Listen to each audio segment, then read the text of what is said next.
The Italians attack on the 3rd of August 1940.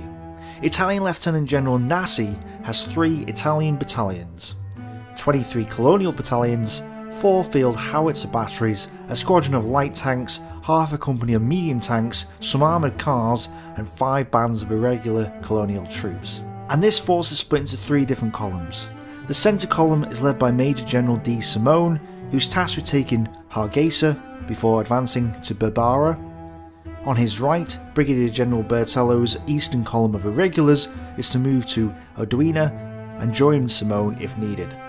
And Lieutenant General Bertoli's left column is to take Zila, seal off French Somaliland, and then send parts of his force to the east to assist the others. Brigadier Chater, Royal Marine and commanding officer of the Somaliland Defence Force, is tasked with stopping the Italians. He has under his command the 1st Battalion North Rhodesia Regiment, 2nd Battalion King's African Rifles, 2nd Battalion the Black Watch, 1st East African Light Battery, which has 4 3.7-inch howitzers, who are from Kenya, 2 Punjab regiments, and a lightly armed Camel Corps. So the Somalian Defence Force consists of 4 distinct racial groups, without a central headquarters unit, has no transport, and very little signals equipment. And yet, Churchill demands that Wavell defend British Somaliland to the last. The Camel Corps, along with the Northern Rhodesian Regiment, holds Simone's centre column for 2 days, before, on August 5th, the Italians commit their light tanks to the battle. The Camel Corps and the North Rhodesia Regiment are forced to fall back, relinquishing control of the Hargeisa area.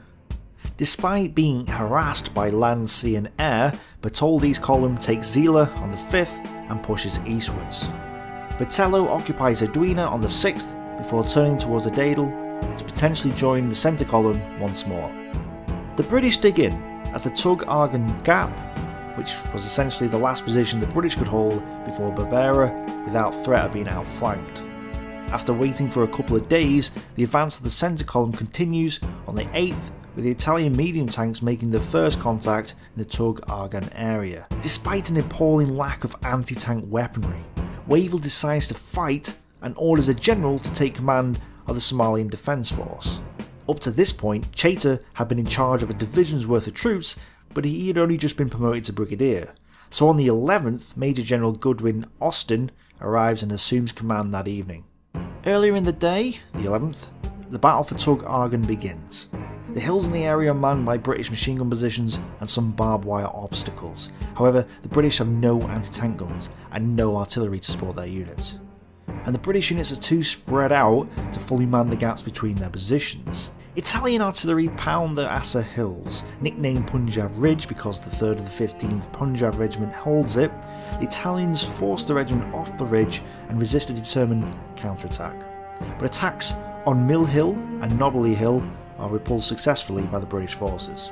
On the 12th, the Italians attack all the British positions and Mill Hill is lost, with 1st East African Light Battery losing 2 of its precious howitzers.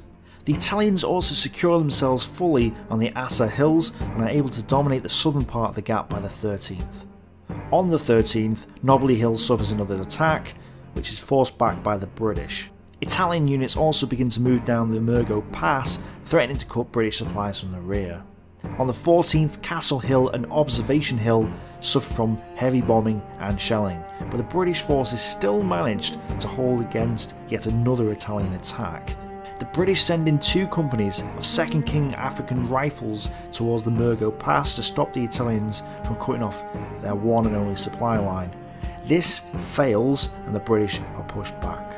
General Godwin Austin is now faced with a choice. He knows that he hasn't got the strength to keep his unit's supply route protected, let alone defeat the Italians. He could continue to hold and let the Italians wipe out his force in its entirety, or withdraw and possibly save about 70% of his force.